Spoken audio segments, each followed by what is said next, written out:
He has been awarded the highest honors of his profession, including the Aga Khan Award for Architecture, the Premium Imperial of Japan, and the gold medals of the UIA and the Royal Institute of British Architects. Mr. Correa, we are absolutely delighted to have you here, and we request you to take the dais.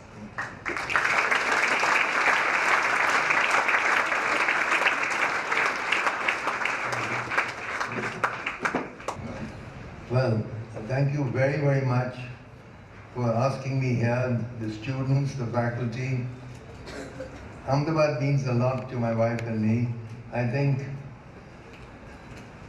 it was the start of the buildings I did, my career. I think Ahmedabad gave, Bombay is a city of money and commerce, so is Ahmedabad. But Bombay has capitalism, which is, I would call, bourgeois capitalism. They never take a chance. Ahmedabad has venture capitalism, and that made a difference. And people here would take a risk. And I read somewhere, I think someone said, Cocteau said that all art is taking a risk. When your friends tell you stop, it's perfect, that's when the true artist begins. And Ahmedabad had that quality. I think that's how Doshi or Kanvinde or Hashmukh, we could get projects in the sense that clients were much more trusting and much more adventurous. I've read things where they said, without an avant-garde, you cannot have artistic venture.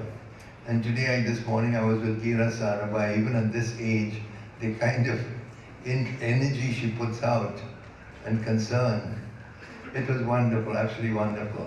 So thank you very, very much. For me, it's a great thing to come back here.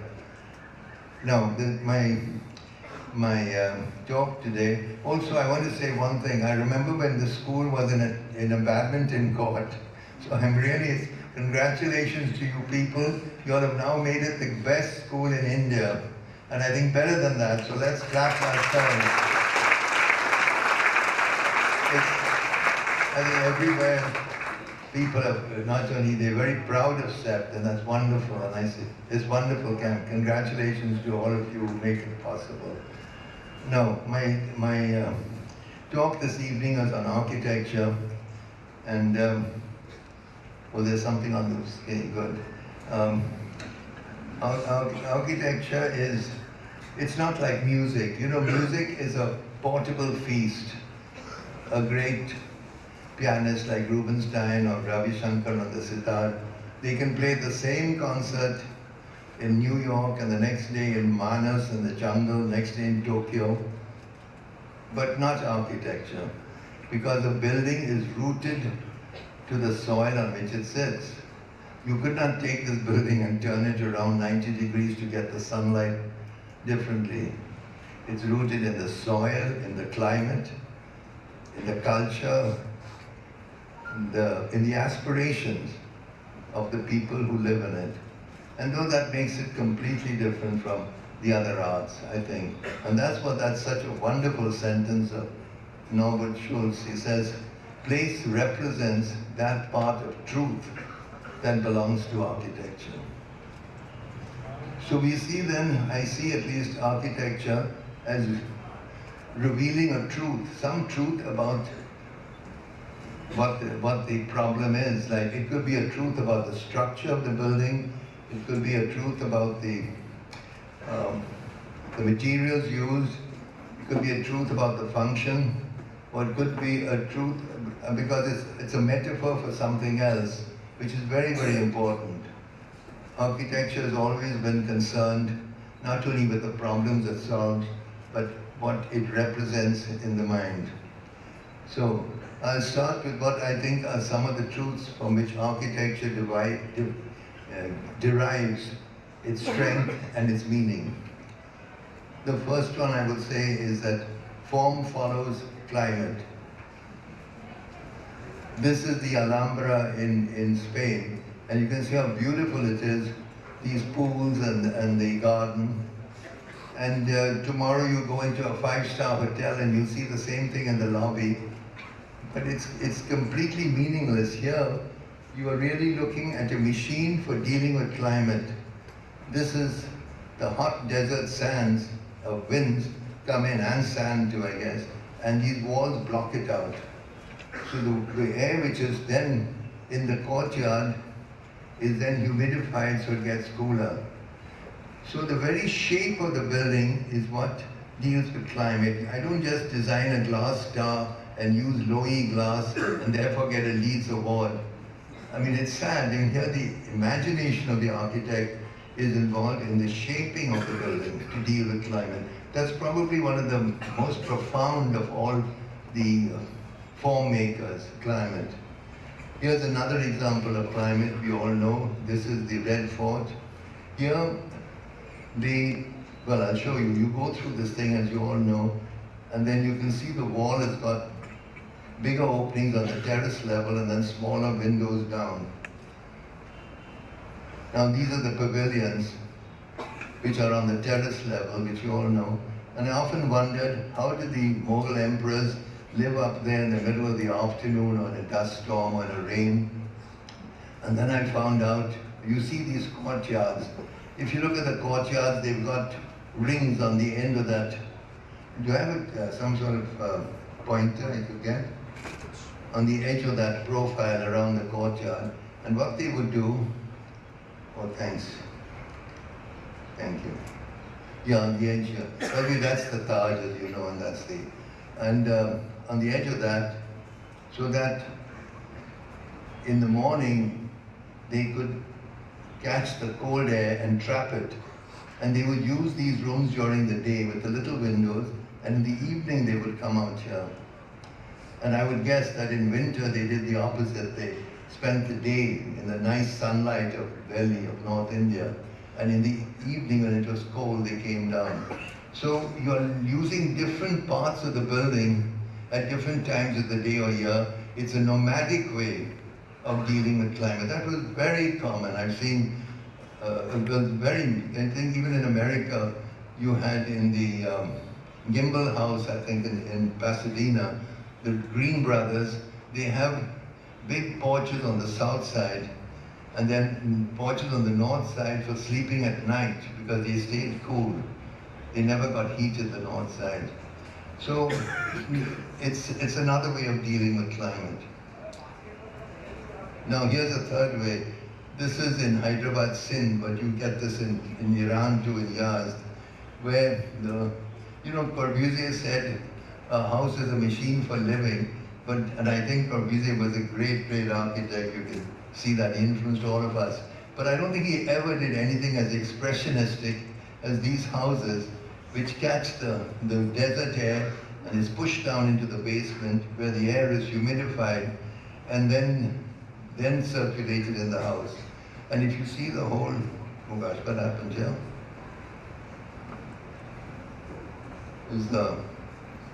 What is happening? Oh, the pointers, yeah, the pointer didn't like what I was saying. I'm trying to try again. I'm sorry. The pointer can switch it all off. It's dangerous. Okay, thank you.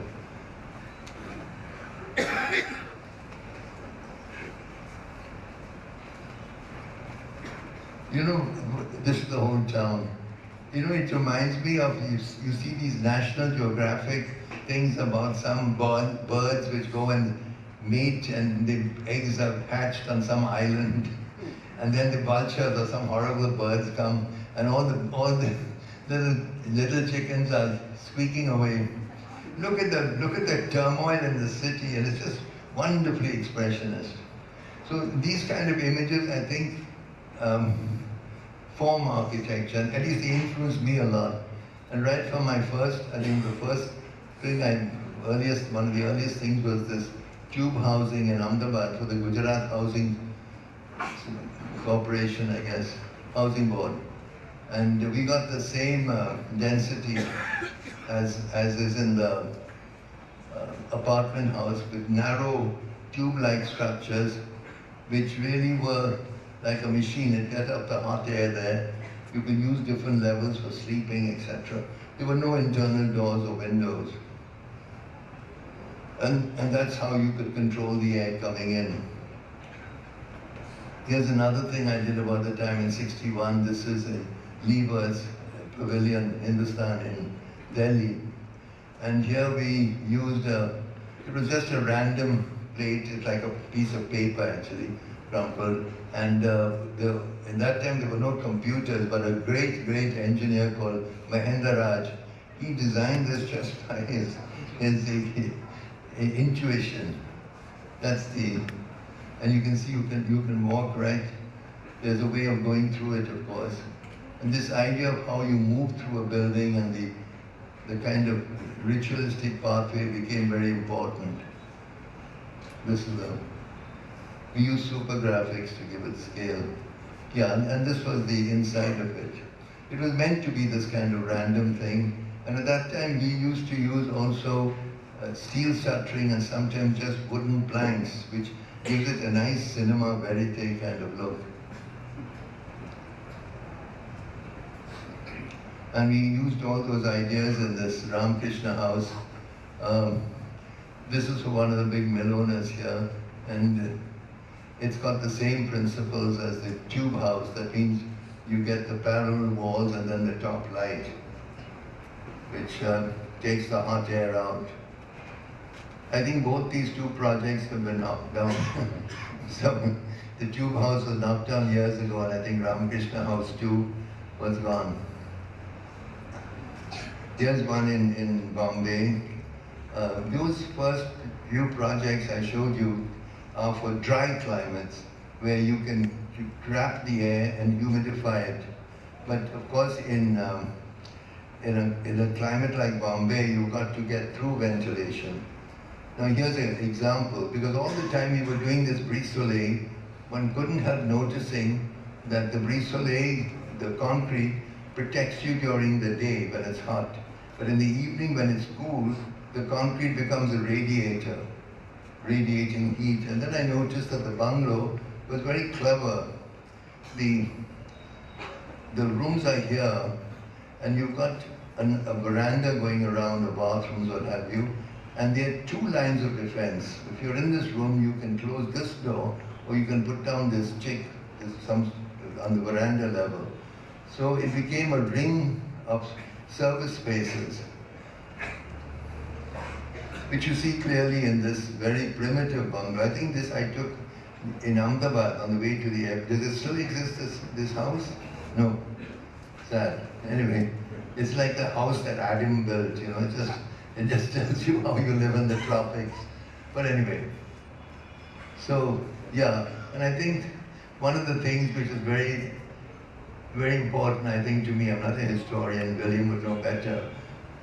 I think the veranda was the great creation as a social space of the colonial powers. This was the one contribution they did, I think, or the biggest, bigger than Lachan's anyway. This idea of using this service space as also a way of going around. Shouldn't use this thing. But the trouble with the veranda, of course, is that you can look into the rooms. There's no privacy.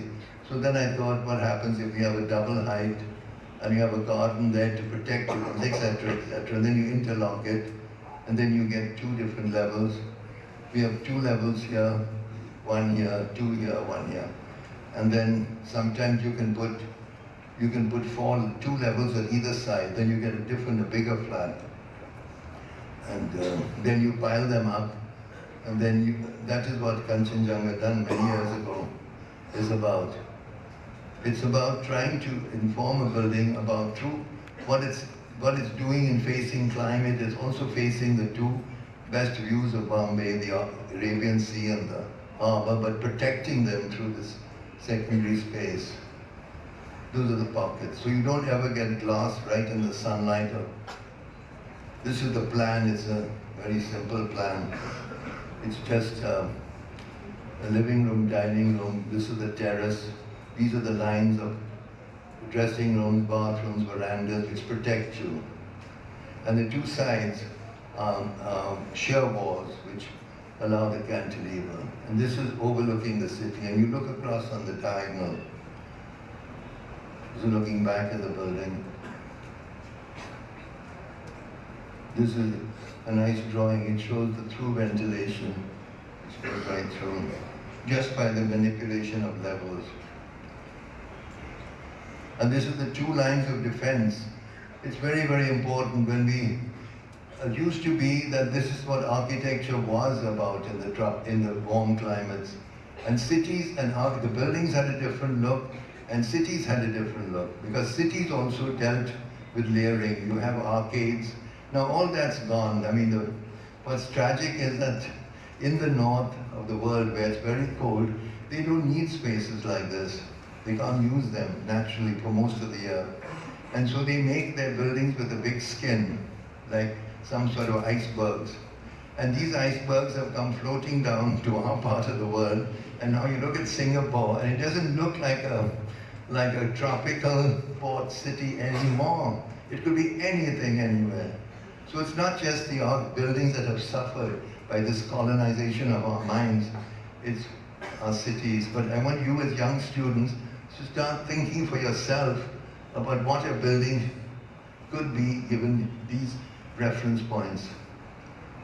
This is Kanchenjunga in the context of it. It's the other buildings around it. And one thing I never mentioned before, that I seldom mention it, is that at the time we were designing it, I was reading somewhere about how people worry about the proportions of buildings. And I read that, for instance, well, of course Mies, but a square building like the World Trade Center, they had two towers flat, then they decided to make it square. And then they had proportions of 3:1, 4:1, 5:1, 6:1. And they chose 5:1. So this proportion is, I like 4:1. I mean, it's like a quarter, I like 1 and 4. But it's the dumbest thing you can do is to make an apartment house which is square, because if it's flat, with the same area, you get more windows, you know that. So it was very tough keeping a square, because then we had to make these deep cutouts for the... I'm telling you this because a building isn't just something as simple as saying, oh, it's climate, oh yes, it's structure, yes. It's many, many layers. And you have to keep moving around in your mind until you are happy about all the layers. Now this open to sky space, which is that terrace, which is so important, has huge implications for low-income housing. Because if the family lives in a little mud room over there, but this courtyard is a free room. Now, I think tomorrow we'll discuss it, I'm not going to discuss it today, the importance of space as a resource. Like you can give them the second room using brick, using mud, anything, or concrete. You can also give them space, a terrace, what have you. And there's a production cost for the room as concrete, there's a production cost for the room as empty space, because your services go up. And that trade-off, and we'll discuss it tomorrow, I think, because it's another set of issues. But I would like to point out that these issues are related between architecture and planning. We'll go into this, the whole system of spaces that make housing. But today I think we'll just talk about the metaphysical aspects of open space. Like this lovely auditorium which ends in open space, the whole campus, the whole celebration of open space has huge, it has pleasure, but it also has great metaphorical meanings. The guru sitting under the tree, which I pointed out before, often is a symbol of education, quite different from the little red schoolhouse, but it's also the symbol of enlightenment. That's very important. No one's ever accused the classroom as being enlightenment. It's instruction. This is open-ended because the sky above you is open-ended. So we'll talk about that. And of course it comes up in the context of Gandhiji and his house. You all know this, that he is just like this Rishi, like the Lord Buddha or this Rishi under the tree. He's talking about more than just the most mundane things in life. And I think the open veranda was very important for him. It's a traditional thing, but he needs that in order to communicate. And what he leaves behind is the simplest things. And it's funny, I think that Gandhiji had no aesthetic sense. I'm sorry saying this in this city, but just like Mao Zedong, I don't think you can accuse them of being, but this is the most beautiful photograph I know of from that time. It gives you the key to how India could go beyond poverty. It's not poverty, it's the wonderful minimalism of his life. So in this building, I thought we'd use the same materials as his house, but in our own voice. I don't think you pay homage to the past by making a caricature, a cartoon of it. You have to speak with your own voice, your own language. And again, we have the same thing that you know this building. I just want to point out one thing to you. It's a continuous pathway, like Gandhiji's life. They don't use it that way, unfortunately.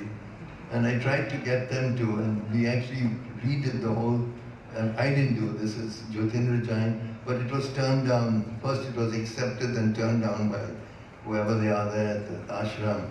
But the idea is that all these spaces connect, and you start with Gandhiji born, and then you get South Africa, and then you get Ahmedabad, and then the movement, we get international politics, and then finally he is assassinated, and it's over. And then you come here and you find, no, he's actually won, because you've got people like Martin Luther King, you've got people all over the world.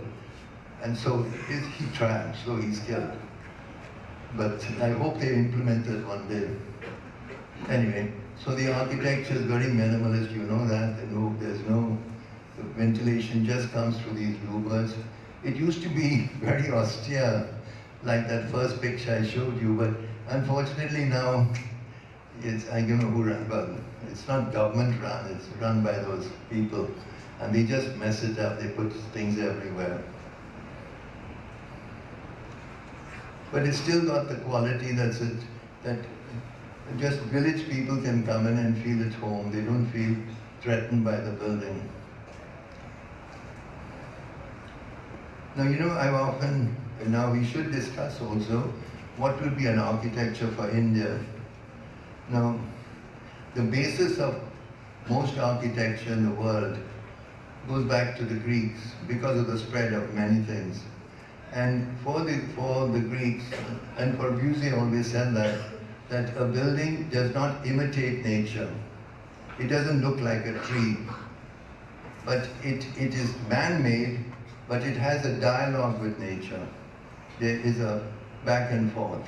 And that principle came down from the Greeks through the Romans all the way into Palladio, and then it came to Corbusier. In fact, Corbusier, as you know, in many of his books, he refers back to that. So this is an idea that the building does not imitate nature, man-made, and is in conversation. Now, I come down this line, and all of us come down this line, to find an Indian architecture. Do I turn left? Or to find a Japanese one, do I turn right? It's absurd, because you've come down a line which has already defined parameters which have nothing to do with India or Japan. And I think your task would be to try and see what would those parameters, I'm just hazarding a guess. If I look at the caves in Ajanta, what are they doing? The caves are not dominating the hill, but they're not leaving it alone. I can't say they haven't touched the hill. A simplistic relationship, yes or no, is not there. And that's why Buddhism or Hinduism is quite different from what you get in the Old Testament or the New Testament, which is what finally defined Palladio and Corbusier, the yes or no of Western man. I guess it goes back to the Greeks. So what kind of architecture would happen if you came down a pathway from there? I think that's, I hope, what some of you try to find out and do succeed in finding out. It would be quite different from coming down this pathway and turning left. It doesn't work that way. So one of the projects which I did, which I've never shown actually, is this is Kasturba Gandhi's Samadhi in Pune, which was done just about the same time as this one here, Gandhiji's, was being constructed. Here I thought we'll make a non-building. I mean, I hadn't really analyzed it, I just felt it doesn't want a building, it wants a pathway. So it's on the edge of this garden of the Aga Khan Palace, where she died. And you get a kind of way of moving through it. You go under a bridge, and that is her Samadhi, where she was. That existed. Or the other ways you can go through. You can go from there, you can go across, come down these steps, etc. That's the Samadhi I of you. Now you can stand on the platform and see the landscape. And then I did another one about 10 years later, Bharat Bhavan in Bhopal, where you enter, some of you may have been there, and you don't see anything, you don't see any building, but you get these walls which define the spaces you move through, which are a set of courtyards which ends with a view of the lake. And in the courtyards you've got kind of entrances to different sections, unconnected to each other. And those have got, some of them have got these top cannon lights. But really it's a movement through the space, which is defined by those walls.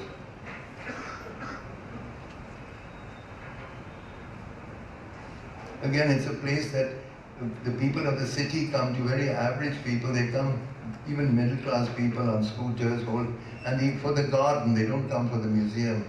But they stay to look at the museum, which is very nice. So this is, I just put in this clip because it's an impossible building to photograph, because you can't photograph what isn't there. That's what a friend of mine said. But just by moving through the spaces,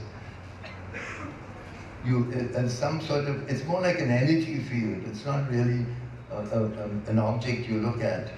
It's a field you move through. And finally, of course, at the end of it all, the lake. And then other things I tried to do, this was in Jaipur. Many of you may have seen it, so I wouldn't bother with it. It's the city which was based on the Navagraha, which is also an energy field, the 9 planets. And as you know, I think Kulbhushan Jain said this, but that this actually, because of the hill, it was moved this way, but some scholars say, no, that's not correct, but most scholars agree with him, that the plan was 9 squares, which with this one moved over. You can see that. It was the 9 planets. And so I took that because Nehru was, I thought it was wonderful that Jai Singh was trying to design a city which was both looking backwards to the mandala and forward to science, because he's the one who really brought scientific instruments to India. I mean, the second time in the world that it had ever been done, the Jantar Mantar. And so, in that sense, he was the first modern Indian, like Nehru was, that he was trying to look both ways, like you people have to do, and yet with one gesture, not with schizophrenia, but healing it. And they come together. What you get here, it intrigued me also because the mandala suggests quite a different handling of space, because the only connection between these 9 planets, which are quite different in their character, is this one opening, which is 3 meters, 10 feet, and this is 30 meters, the planet itself. So, when I step from one into the other, I step from one world into quite another one. And you would never get that if you had antechambers. Usually architecture has big rooms, small rooms, big rooms. This is just bang, bang, bang, it just adds up. So it's a different sense of space. And because the center is empty, you know where you are.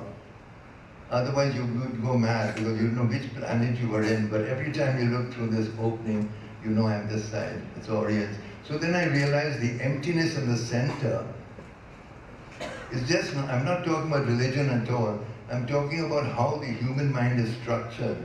An empty center becomes a source of energy of the building. It energizes the whole building, like a courtyard does.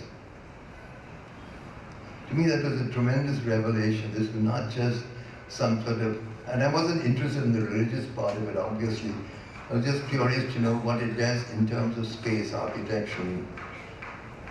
So it's a contemporary building, but using the oldest myths. This is Krishna, this is a man. For Ketu.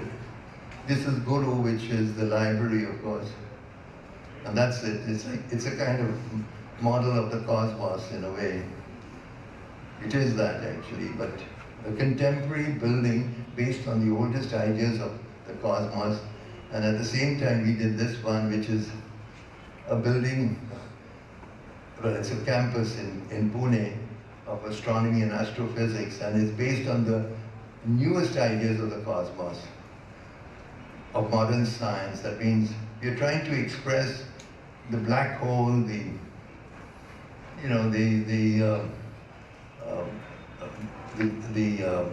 infinite universe, etc. Infinitely expanding. How do I move this? Oh yeah, sorry.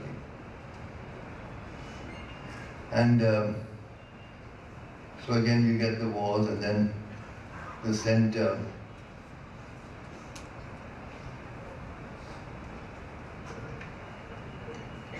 And then this was how do you symbolize science? That last one in Jaipur had the cosmograph, which is the idea of the non-manifest world. But the scientists who played a huge role in this building, they said we would like to put the precise precision of the stars the day we started or the night we started. So that's what that is, because the science deals in accuracy and in measurement and in calibration, and that's what they said we tried to celebrate here. This, for instance, is the Foucault's pendulum, which is all the time moving, and it tells you the movement of the earth. It just goes on and on. Oh, this, of course, was a yantra for measuring the stars and the sun, etc. Now, another thing which informs your building is the context. These are all different layers which have to come in your mind. This is their building at MIT. It's in an industrial area. That's Frank Gehry's building across Data Center. And we were given this site, which was actually 2 sites and a railway track. And they wanted 3 institutes. And so this would be one way to do it. But I decided on this because by lining this up, you have much more flexibility between the 3 institutes. But secondly, by running it this way, you quieten down the street, because otherwise, Frank's building across the road is a very exuberant one, and I thought we have to be very quiet to not, otherwise the whole street would disintegrate. So usually I would have made something wilder than this, but I kept this like this, and then I noticed since Main Street comes at an angle, it means these corridors give you a chance. Here it comes. You see the way it's fitting in between all these buildings. These are existing buildings at MIT, which is a mess in this area. This is Gehry's building. And you can see that what I've tried to do, see, like, because of this diagonal, whenever we want to, we can cantilever a room out right over it just floats out over the main street. It looks fantastic. Your office is there. But it's not something which has been added as a gimmick. It comes out of the structure of the plan. Yeah, you can see some of these. This is on Main Street, where the building is all the time receding, telling you that it's got a different geometry. And this is from the other street, which is where it's flat. Here we go, you can see the difference. Now, here the context actually formed the building. The building had its own internal things too. That's the corner where they meet. That's the atrium which goes over the railway track. This is where the scientists meet. We've got lots of places where they meet and talk to each other. They're called tea rooms, and this is the bulges which come because of the geometric struggle that is going on inside between the 2 geometries, the grid and then the diagonal. And here's a train coming out from under the building. Now, this is the last project I'll show you. It's the one in Lisbon. It's a center for cancer and brain disease and going blind. And it had a beautiful site. I didn't know these people. They just inherited 500 million euros to put up this project by a man, the richest man in Portugal. And they knew it had to be for science. And they had this wonderful site. This is Belém, which is one of the oldest parts of Lisbon.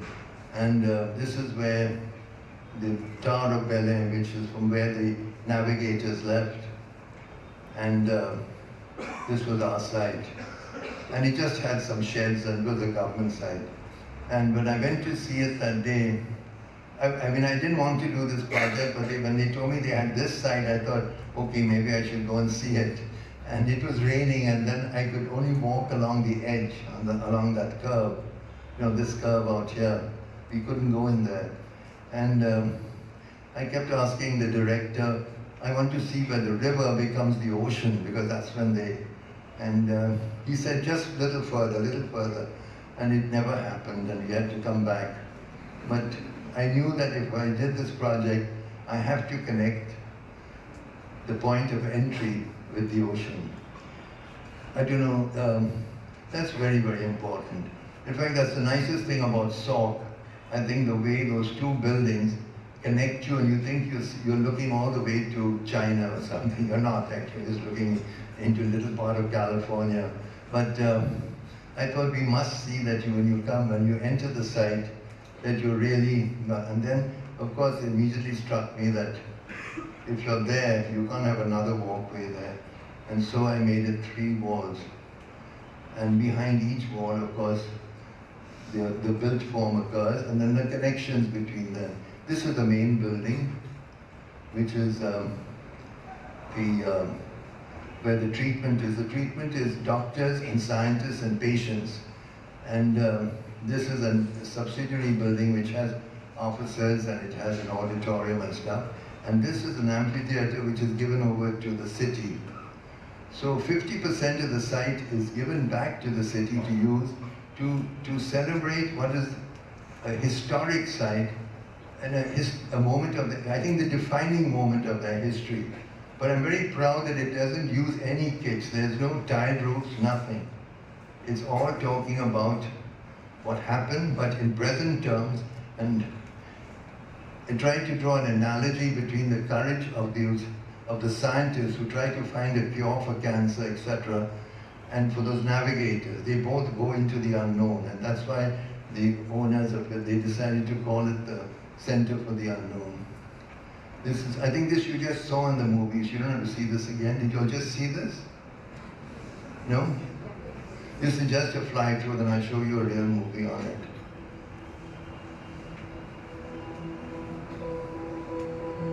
These are the 3 buildings. What I was trying to do was use the architecture as therapy. Using the sky as therapy, the sea itself. So usually poor cancer patients are put into a basement. Here you've got terraces, you've got sunlight, and you've got 2 floors where the lower 2 floors are for the patients and the upper 2 for the scientists who work on the same problem as the doctors. And so it's called, it's a new way of working. And then we've got this glass bridge which connects the 2. And then that's the walk towards the ocean, towards the river. And I sloped this, I put this on a slant. So when you walk, you see the sky. And that's the most enigmatic thing of all.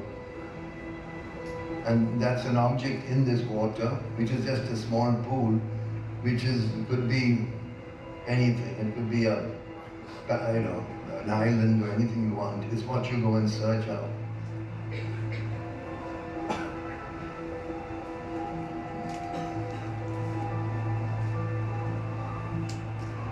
And this is given to the city so that students and other people, they have concerts there, rock concerts or some discussion or maybe a lecture on science. Yeah, and that's the river becoming the ocean out there. Now, I showed you what went before, because if I hadn't done those earlier buildings, I wouldn't have gone. I mean, as you get older and as you get to be an architect, you yourself, you find in your brain, in your mind, in your hand, you're accumulating attitudes which you don't realize but are there. So when you get later on, you design a project, rightly or wrongly, you're informed by everything that went before. This is just some shots of this is the glass bridge, which was done by a brilliant German engineer called Schleck. This is the two buildings. You can see that the buildings themselves are all orthogonal, and they're very practical and sensible.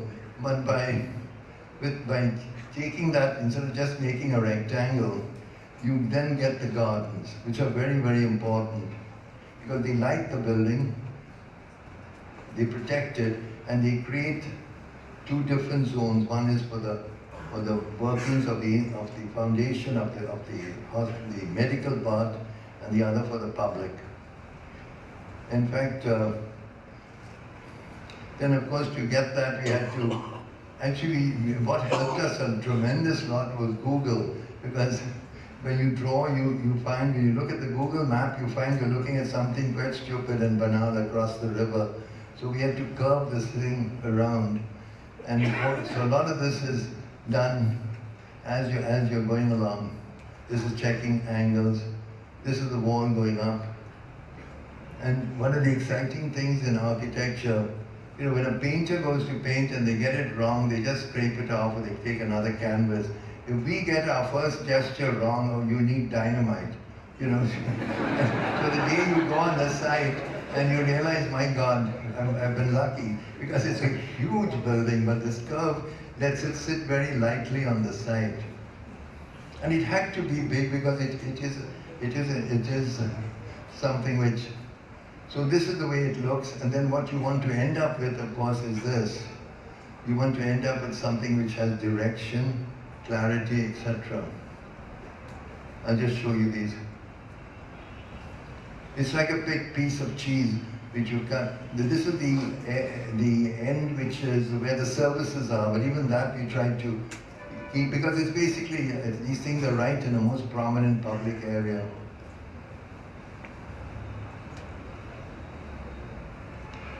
I should just mention that I purposely used forms which are incomplete. So it's very enigmatic. You think that something's missing and you try to complete it, and then after some time you give up. You surrender to the building. But anyway, this is looking in. I hope this is going to be, when it's finished growing, it's already grown much more than this. The garden inside. I thought one of the things, if you ever got cancer, you would want to see, I would like to see a Brazilian rainforest. I'd like to see nature, which is so fecund, which is so, that's bigger than anything of any of us. I would like to see the sky, the sea, etc. And these are the things which form the therapy of the building. And then because of the transparency, you get the startling views. This is the thing a little bit towards the end of construction. That's the auditorium at the end here. That's the cutouts to them. This is from inside the auditorium looking out. It's not glass, it's plexiglass. It's 5 pieces which are joined together flawlessly. And it was done by the Chinese. No one, even the Japanese couldn't do this. But when the Chinese did it, they put curtains on either side, and they worked only at night, and they wouldn't let hide. What they did, we don't know. But when they removed the curtains, I'm serious, I'm not fooling. I'm not fooling. It was, because many people come and all they remember is, how did they get that piece of glass in place? Actually, it was 5 pieces. This is the different parts of the building. They're looking down from here at the garden. This is the way scientists work here, and then they cross here to their offices, and the doctors here, so there's a lot of interchange between them. And you can see how the sections go, because you get gardens at different levels very easily. I mean, nothing is forced in this building. When you get the right, I find, if it's the right idea, it designs itself. When you're struggling with the design, I find I've started wrongly. A building should design itself, like a song should write itself. I read something the other day, someone said, you start a song, a popular song, you only have to let it start singing. You don't say, oh, let's go to that note. The song sings itself. And I think that's true in architecture. You have to, when we have struggling, very often, it's because maybe we've started with the wrong idea. And so these terraces, they all came up easily. I could find place for the gardens. And interestingly enough, this is very close to the first slide I showed you, that is in southern Spain, which is right next to Lisbon. That was Granada. So the principle of having gardens, which then protect the spaces, is a very old one. But this, of course, is doesn't look anything like Granada, and it shouldn't. This is one of the therapy courtyards. Actually, I fell in this courtyard and broke my hip. That's why I'm limping around. And so I was the first victim of this building, because it was, and for some reason, the Portuguese and the Spanish, they still have bullfights. So they have a sense of blood and primordial things, and everyone else has abolished bullfights, I think, or maybe never had them. So when they see that the architect has shed blood, I'm serious, they're so extra nice to you. And I thought probably that in the old days, whenever a major building was opened, some blood, some chicken was killed, or maybe the architect, someone got killed. So it was a mixed blessing, and I had to be rushed to this emergency thing, etc. Anyway, this is wonderful. The president of the for the opening was by the president of the country, but the president of the foundation, who's a very smart woman, she climbed up, and with one of these felt pens, she wrote the foundation ceremony thing, just as graffiti. I mean, when she climbed up on a big stool, because I thought she'd fall, but secondly, I didn't know how she'd have the guts. It's like Corbusier or Picasso, just do right, knowing that you'll get it right. But she did. Yeah, and then of course it's a much richer building than what I showed you, because of the connections and the way you go from one level to the other, looking out. This is looking back to the city. This is the bridge. And these are these openings. And that's the walkway. And then to announce the ocean and that wonderful thing, I wanted to put two 20-meter high, 18 meters high pieces of granite, which you can get in Portugal, but we couldn't transport them to the site because of traffic. So we finally did it in concrete with blue cement at the top. So it disappears into the sky.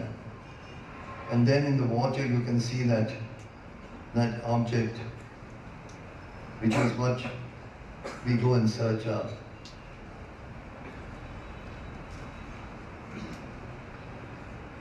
The unknown. Thank you. Thank you.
I'm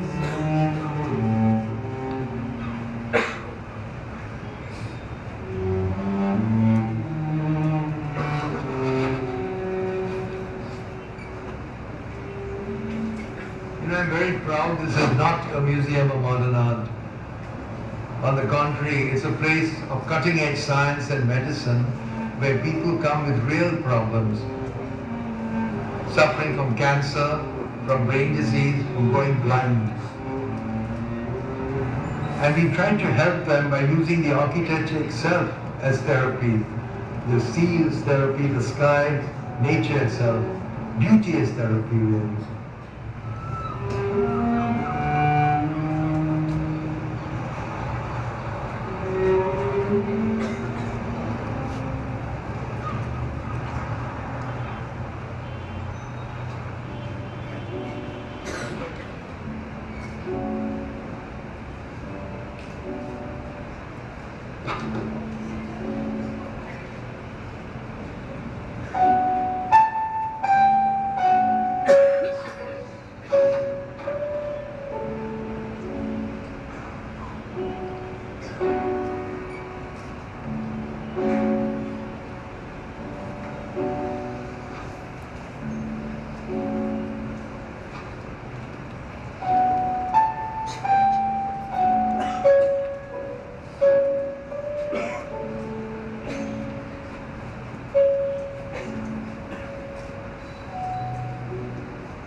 Beginnings lie in the will of a man who was a great entrepreneur and actually a genius.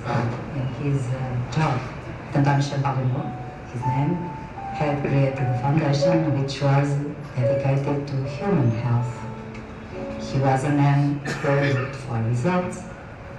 He certainly wanted his money, his wealth, in areas where we would make a difference in preventing and treating disease. And so we came to this idea, what is called translational science. So knowledge which is used to have results, which in our case would be about preventing and treating disease.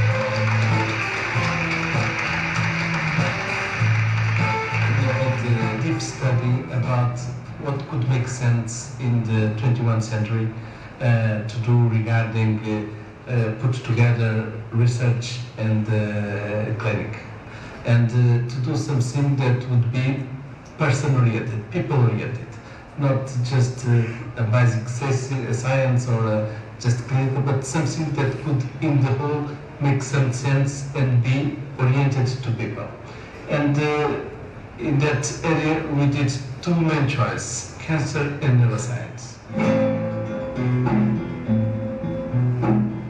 The cancer program aims at doing clinical research and applied research in order to achieve innovations and better results in the treatment of cancer as a whole, aiming at the control of the disease and ultimately the cure of cancer.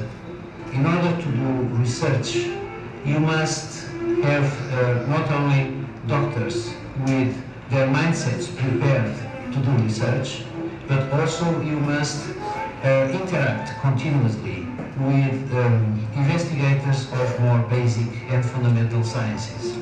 That goes from biology to biochemistry to physics to mathematics to bioinformatics to biostatistics and so on, and then to translate those knowledges into the bed of the patient, into the patient again, and that's what we call, or is called generally, translational research.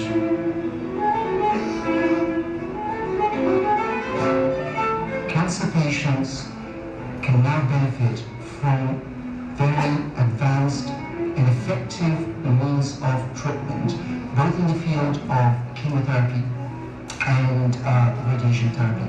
And radiation therapy is one of those fields that has advanced the most, utilizing cutting-edge technology. We have been able, over the past few years, to implement this technology in such a way that we can spare the critical organs, the organs that would normally suffer from the treatment, in a way that the treatments can result in excellent cure rates with minimal complications.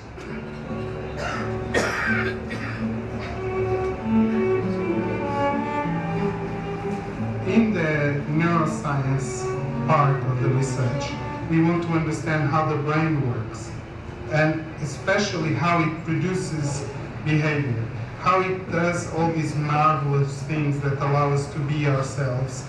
How is it that it can help us perform a simple action like reaching for a glass of water, how it enables us to talk and say meaningful things, or sometimes not so meaningful.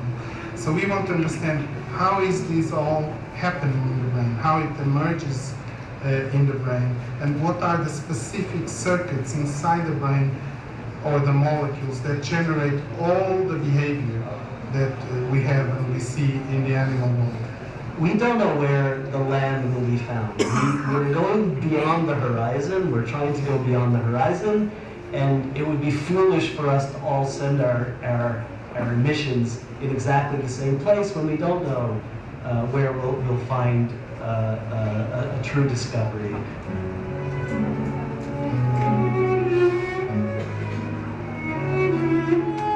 The interaction between basic science and clinic is one of the most challenging aspects in modern science. Typically, in many places, people are in separate buildings or institutes. This building that we are in was designed to facilitate that interaction. The way that things are designed around here leads not only to formal interaction, but to informal, casual interaction. And I think that's a very important first aspect. The space here includes a lot of open shared areas and some enclosed spaces that are also shared. This per se promotes interaction between them. The challenge is that, of course, if you have interaction all the time, you cannot have peace of mind to work.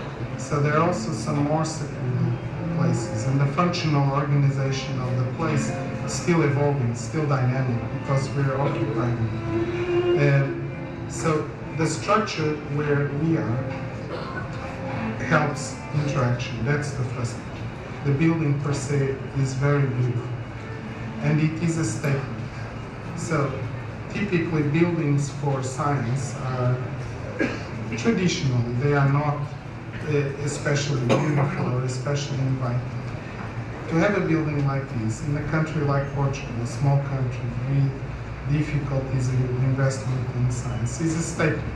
It's something that doesn't go unnoticed. So when I come here and sometimes I'm discouraged and I see there is a statement, a solid statement, that even if I feel like, oh, I can't work very well this week, or you know, these such and such things are not working so well, so you feel discouraged, there's a statement saying this is something to stay.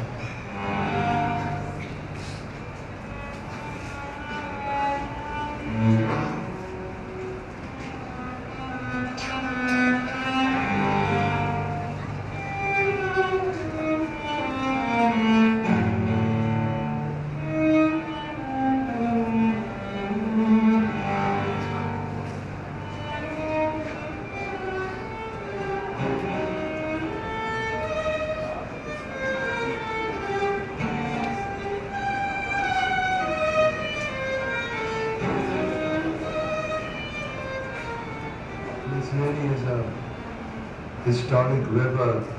When you think of the great navigators who came down this river, and this act of courage it took when you reached the ocean to turn left and go down towards the coast of Africa.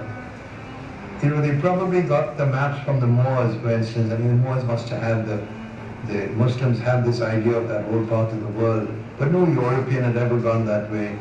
And so it was a journey into the unknown. And as a wonderful metaphor for what science does, it is a journey into the unknown.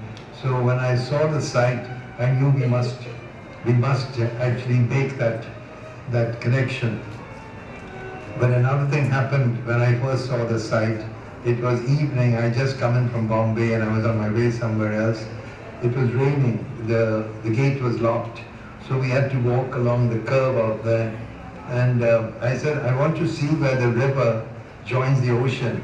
And Zhao said, it's just a little further, and we never found it because rain was coming down, we had no overcoats. But I think that was very important, because since I didn't experience the site except along the curve, I was very aware of the curve of the site. When I went to sleep that night in the hotel, I knew we must make a project that when you enter it, you are aware that there's an ocean out there, that there's this world which you have of the unknown, and you have to have the courage to go and see it. So it really is celebrating the history of Portugal. I would think the defining moment, you could arguably, the defining moment of their history. And yet it is done in the context of new work to be done.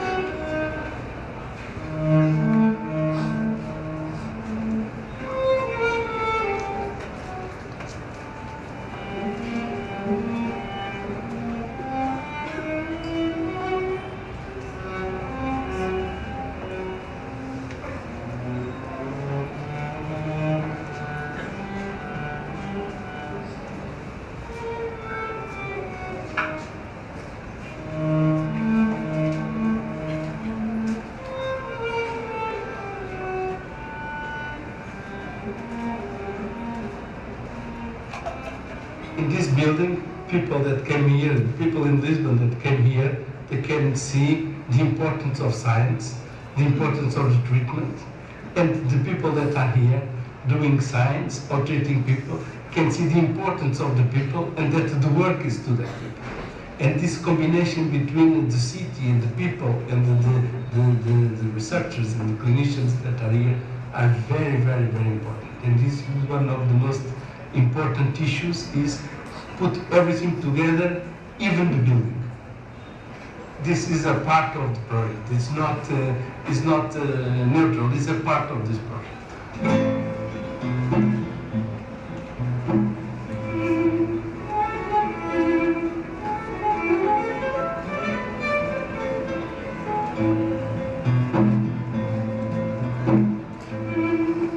If I can explain you a little bit about the experience of living and working in this building. I would tell you a curious impression that is my own. Because the first time I arrived here, I was in fact overwhelmed with the beauty of the building. But I thought to myself, how can we work in here in terms of clinical activity that we usually do in a much more conventional, let's say, building. And the first ideas in order to organize the functional areas of the clinic, we thought we must change a lot of things. And then, as the time was passing, we became realizing that that was not the case. Because in fact, we don't need to change anything. We just need to adapt to the building.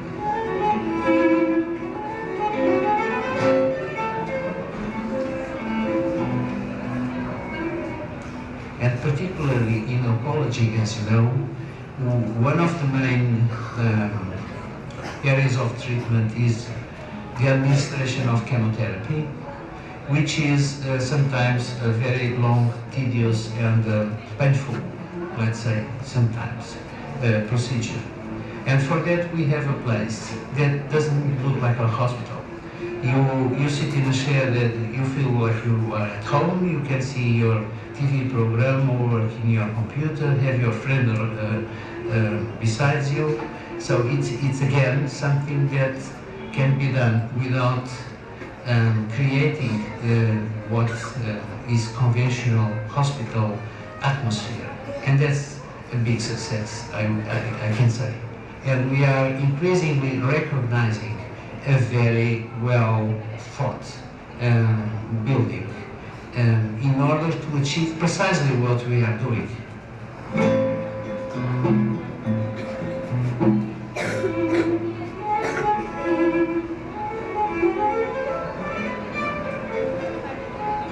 It's a marvelous building. Working in the building and coming to understand the architecture is something that takes a long time. There are many elements to the building that you only begin to appreciate after you have been living in them for some time. So we've been here now 2 years, a bit more than 2 years, and I still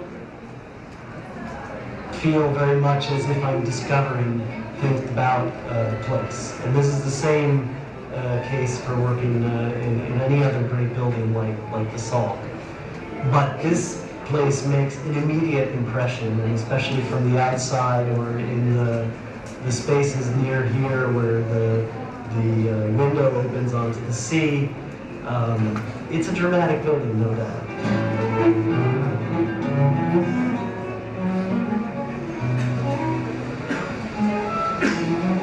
This building has sort of the shape of a ship departing, and has the big windows of the ship. Now, in modern world, we know a lot about the geography of the Earth, but there are a lot of unknowns. So I imagine this ship departing to understand what our brain is and how to improve treatment for cancer. And so this is another, it's a metaphor, but you work inside the metaphor.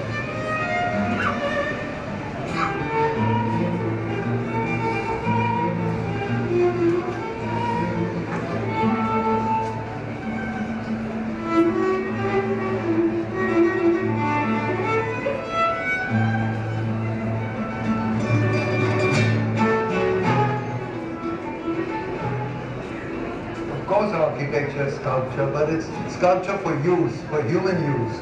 And so it has the openings for light, air, doors, windows, and it's very important that those openings don't spoil the sculpture, but they make it more perfect, more beautiful.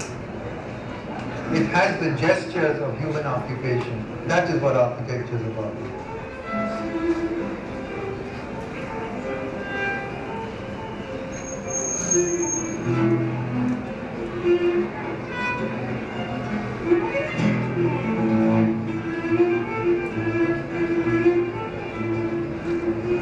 This really is a kind of non-building, because the walls you're looking at, these big curved walls, they really could be landscape. They really creating this pathway to the Atlantic Ocean, which is the whole point of the site.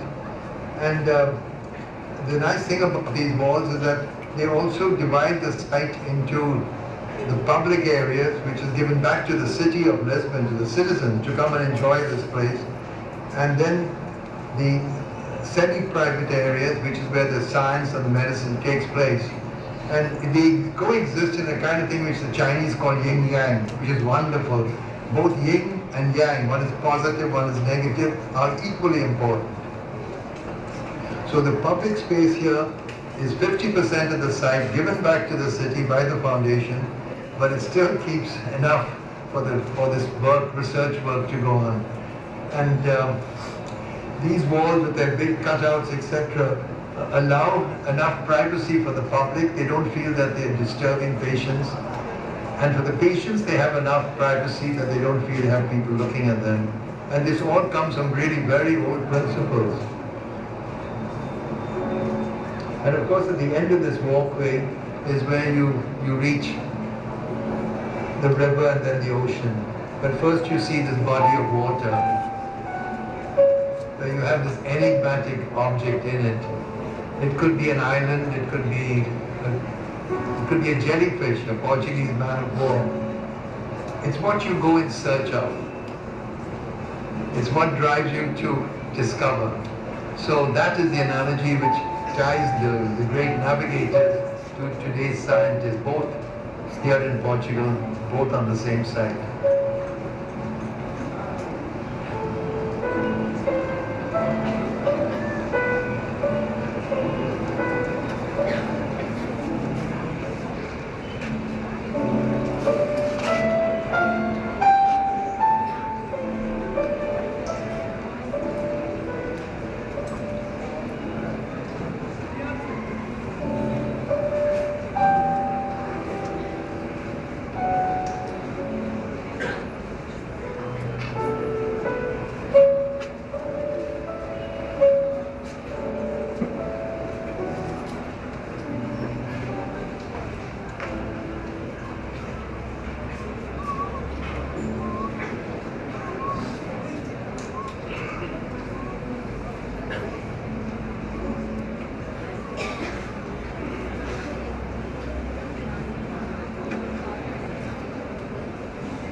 This building is extremely beautiful. The center is extremely beautiful. It sits in a very special place in Lisbon, in the historical part of Lisbon, and it pays tribute to the meaning of this area of the city. And there's only an architect who is a genius, could design, could understand, and could make happen. And so I said, we are extremely privileged to have him and have him as our architect.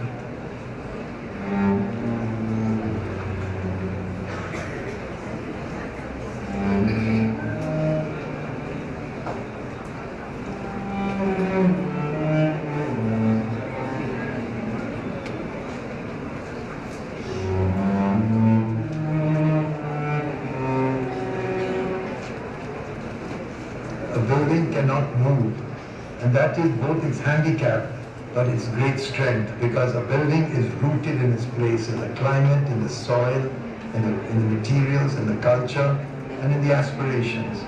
And I think that's what a building has to express. So history is part of it, aspirations equally, and what we're talking about in this river is aspirations which made history.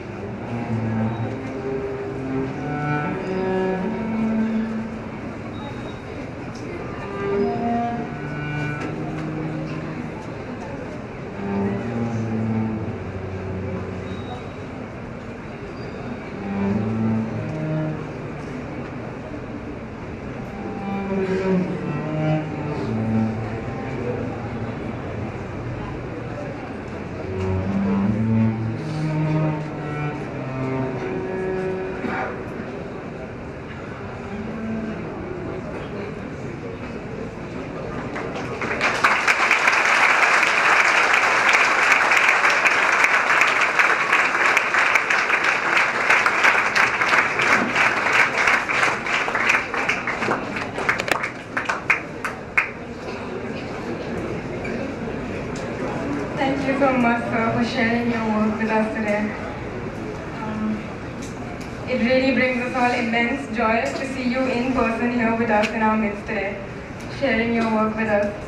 I think for many of us, your work has served, if I may use a term used by Mr. Curtis yesterday, as a mirror and a lens through which we try to understand architecture for most of us here today. Thank you so much.